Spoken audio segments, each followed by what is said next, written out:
It's been a week since Minneapolis cop Derek Chauvin was found guilty on all 3 counts in the killing of George Floyd. And across the country, most people were relieved. It is restored faith in our justice system because justice has never been for us. So this verdict just means that it is possible that people are now seeing the injustice that has been given to those of people of color for so many years. For many, the trial was difficult to watch. Being a black man in America, or just being black in America right now, is exhausting, particularly considering the perpetual threats to our existence. And it was very clear that for the black community, it was about more than one trial. What happens to Derek Chauvin is not actually the bigger picture of the work that we are trying to do to transform the conditions that allow him to murder George Floyd in the first place. Our work continues regardless. This is just the start of long-needed accountability for police misconduct. I know that racism in America will never end. I'm hoping that racist oppression will end. I'm Annette John Hall, host of WHYY's Real Black History, a year-long series that looks at the issues affecting the African American community. Today, we examine how the Derek Chauvin verdict has fueled national police reform, and we look at what's next, because for many people, not much has changed. We'll talk to people who share old and new ideas about what real justice could look like for the black and brown community, and how this moment may open the door to systemic changes in policing. The George Floyd murder is so egregious that if there was ever a lightning rod that we could use for substantive change in regard to police brutality, this is that case. We spoke with Philadelphia attorney Michael Coard, who often calls himself the angriest black man in America. He says that anger is well-deserved. Even with what seemed like clear evidence of Chauvin's misconduct, a 10-minute videotape showing the killing, there was still uncertainty about a guilty verdict. Remember the Philando Castile case back in 2016.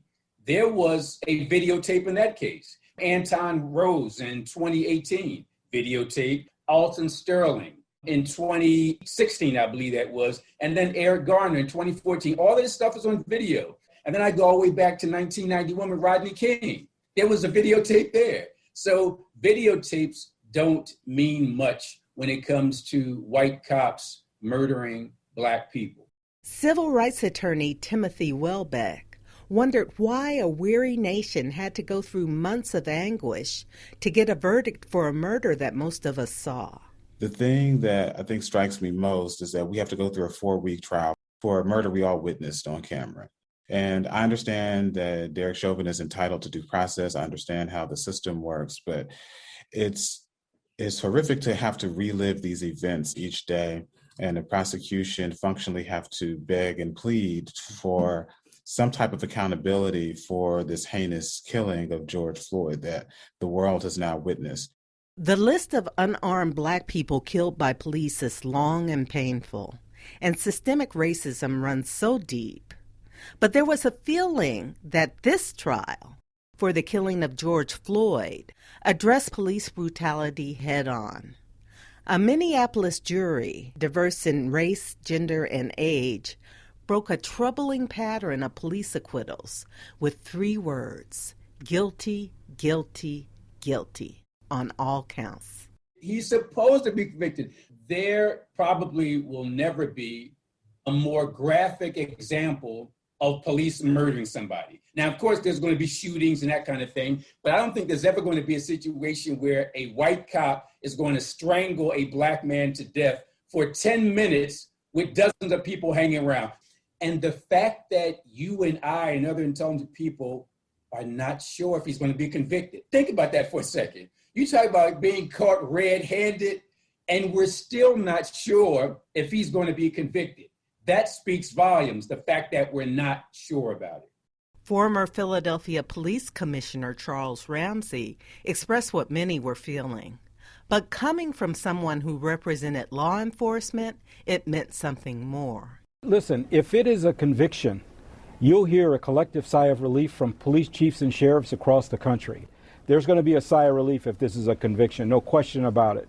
History teaches that police hardly ever suffer punishment for the brutal treatment of the citizens they vowed to serve and protect, unless those citizens are white. The idea that police officers abuse their authority and routinely harass and accost people, particularly Black people within their communities, is not a new critique. We've had that critique for centuries. The critique has been around since the beginning of policing. In the early 18th century, the roots of policing began in the slaveholding South as an early form of organized enforcement designed to control the movements and behaviors of enslaved Black people. Many people bristle at this idea, but the institution of policing began in America with slave patrols in the early 1700s. That is how we began to create this institution. And as it became more formalized, law enforcement began to take on additional roles rather than trying to track the escaped enslaved people. But the racial dynamics of that institution have never gone away. So what we see now is when police officers abuse their authority and brutalize people, disproportionately the people that they brutalize are Black people. Chauvin was found guilty, but it may have been different if not for the courageous actions of Darnella Frazier, a 16-year-old bystander who turned on her cell phone camera to capture a murder taking place right in front of her eyes. Still, the verdict didn't grant any justice for George Floyd, and there won't be any justice at all until a nation shows it values Black lives by dismantling systems that promote and condone racist actions. But we're not there yet. In a Minneapolis suburb, just a few miles from where Chauvin's trial was taking place, Daunte Wright, a 20-year-old unarmed Black man, died at the hands of police.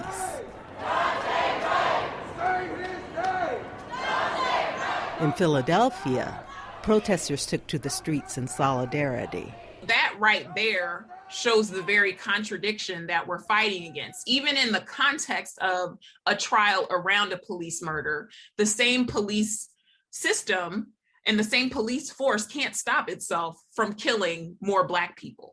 Krystal Strong is an assistant professor at the University of Pennsylvania and a core organizer with the Black Philly Radical Collective and Black Lives Matter Philly. You know, I am struck by the weight of that, the emotional and psychological impact of that. If the Wright shooting wasn't traumatic enough, just moments before the Chauvin verdict was announced, police in Columbus, Ohio, shot and killed another Black youth, 16-year-old Ma'Khia Bryant. That investigation is ongoing.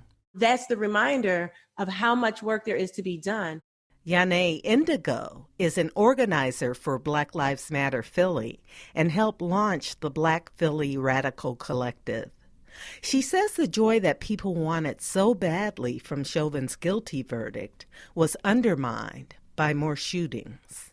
At the end of the day, you know, our good brother George Floyd is still not with us. He was still taken from his family and from his community, and nothing will bring him back. And I'll tell you, I'll go without a single dollar or dime rather than lose my mother or my daughter or my sister to anything like that. There's no justice that brings a person back. When you look at the history of white violence against Black people, you notice that, one, it happens on a continuum, and two, the more public the outrage, the more likely the nation will act.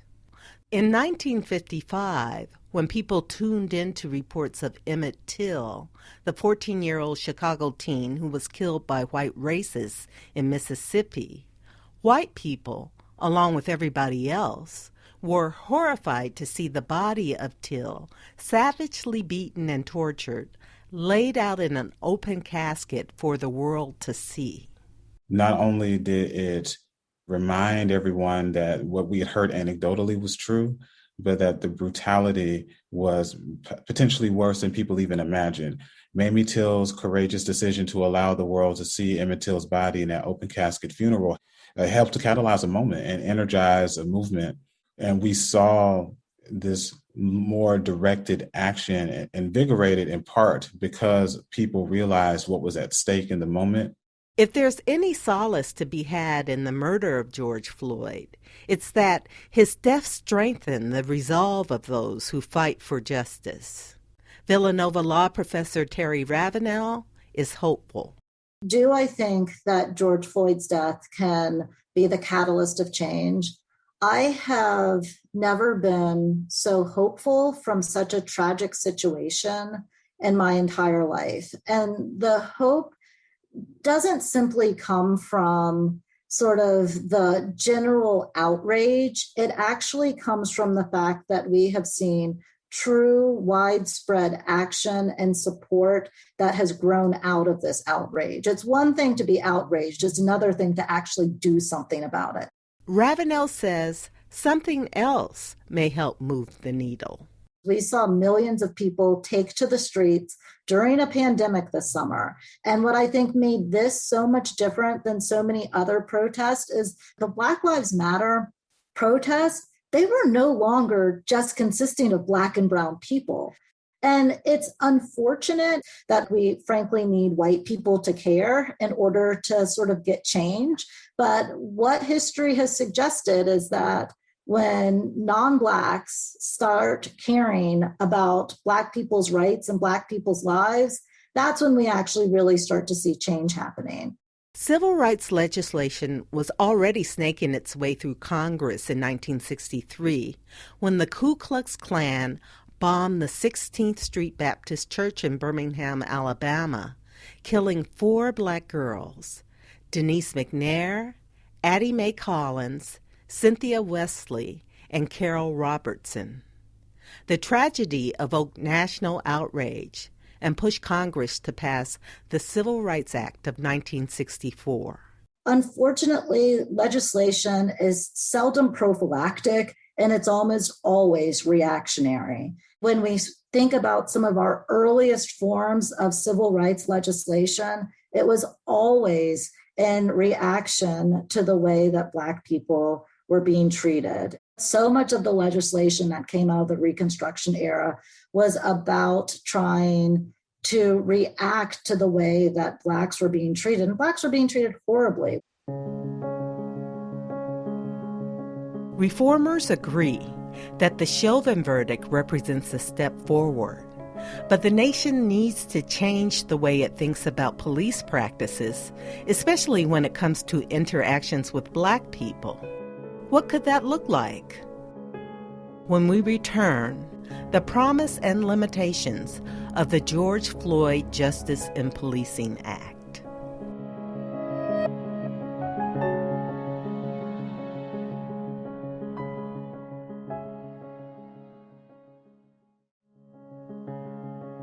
Welcome back to Real Black History. I'm Annette John Hall. The George Floyd Justice in Policing Act, now waiting for a vote in the Senate, aims to ban certain police tactics like chokeholds and no-knock warrants.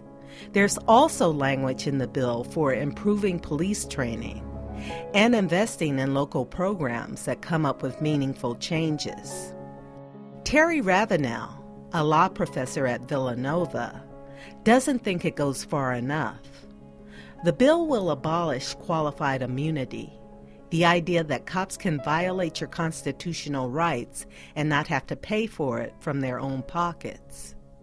While abolishing qualified immunity sounds fair, Ravenell says the implementation of it is tricky because most cops can't afford to pay. The Derek Chauvin example is a perfect example of that. He hasn't paid a dime for killing George Floyd. The municipality for whom he works has paid over $12 million for him killing George Floyd. And what's really important to recognize about that is municipalities are artificial beings. And so when we say the municipality pays, that means that taxpayers pay. It's not the municipality paying, it is every taxpayer who pays. And when taxpayers disproportionately bail out police for their misconduct, other essentials suffer. When we think about the idea that taxpayers are paying for police misconduct, what we have to understand from a simple budgetary standpoint is that that money is coming from somewhere. When we don't have money for air conditioners in schools, when we don't have money for teacher pay raises, for parks, to help unhoused people, to help people suffering from mental health crises, where did that money go? Some of this money went to fund settlements for police officials who not only do we pay for their salaries, but we then pay when they have violated our rights.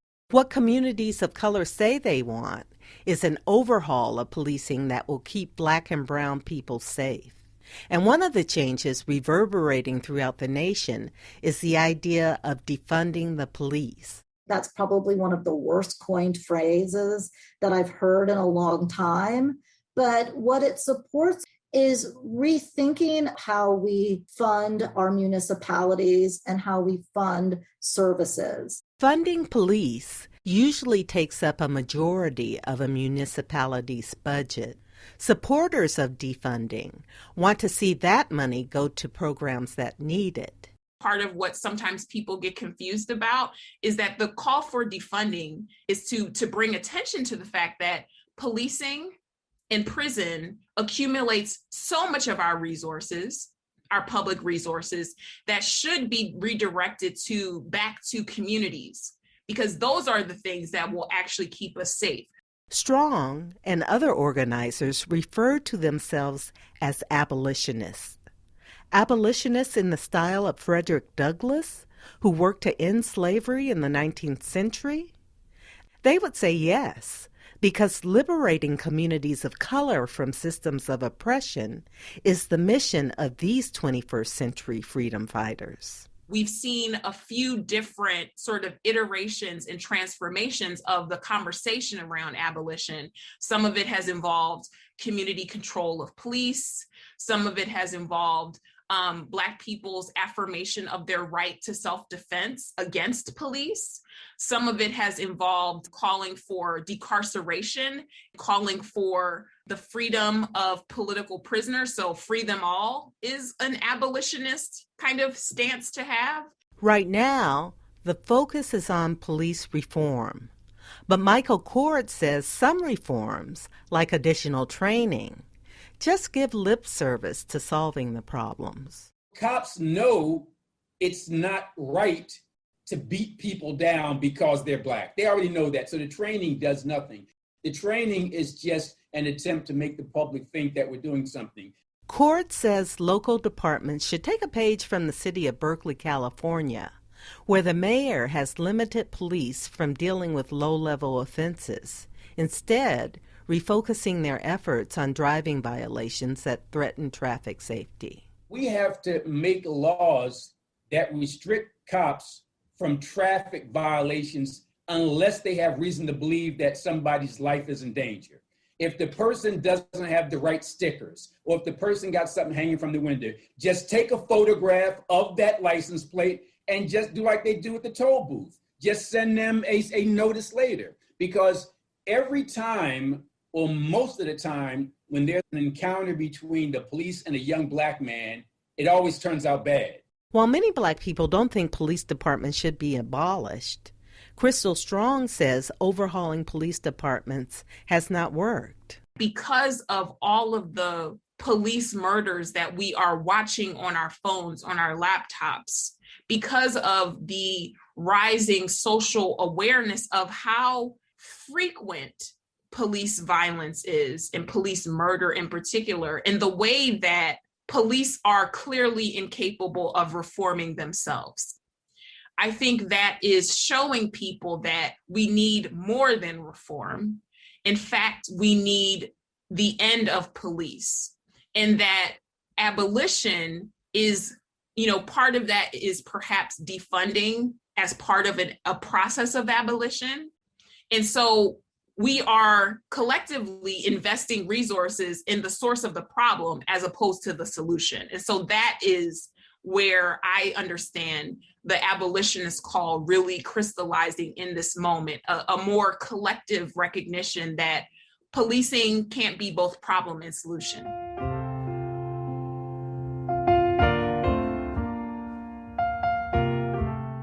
These haven't been easy times for Americans, especially Americans of color.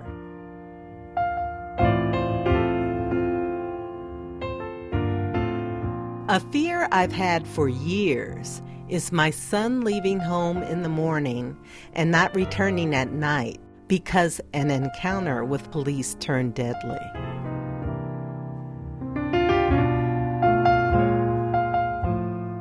I know that racism in America will never end. I'm hoping that racist oppression will end. I don't care if my neighbor calls me the N-word in his house. I don't care if my neighbor calls me the N-word talking to his friend at work. You can be racist all day long. I actually don't care if my neighbor burns a cross on his lawn. I don't care about you being racist. The line is crossed when you inflict your racism upon me. Still, this moment does feel different. It feels like there's a shared righteous anger among Black and white Americans that can fuel the systemic change needed to keep Black people safe. Last week, Attorney General Merrick Garland announced that the Justice Department will examine whether Minneapolis police use excessive force against communities of color. And many states are already testing their police reforms. Those lawmakers creating policy will be held accountable by those protesting in the streets. And that's where hope lives. There's a lot of hurt, harm, and death that's happening in our communities that surrounds this. And that's the part that creates a bit of a struggle. But there's a requirement for us, for our own health, for our own continued motivation. It is required that we still embody and accept every piece around this moment that can give us joy and can keep us going. If I'm on the streets with the people and we got their music and we stomping our feet and we are dancing, like I'm in that moment, because that moment of joy is necessary and required. And for us to be able to come together and have anything for celebration, it's a necessary thing. But then I'm very focused on liberation for all. So the work keeps going on until we all are free. Real Black History was produced by Jeanette Woods. We had editing help from Sandra Clark, Melanie Roy, and Katie Colinari. Our engineer was Mike Villers. Sandra Clark is Vice President of News and Civic Dialogue. I'm Annette John Hall. Thanks for listening.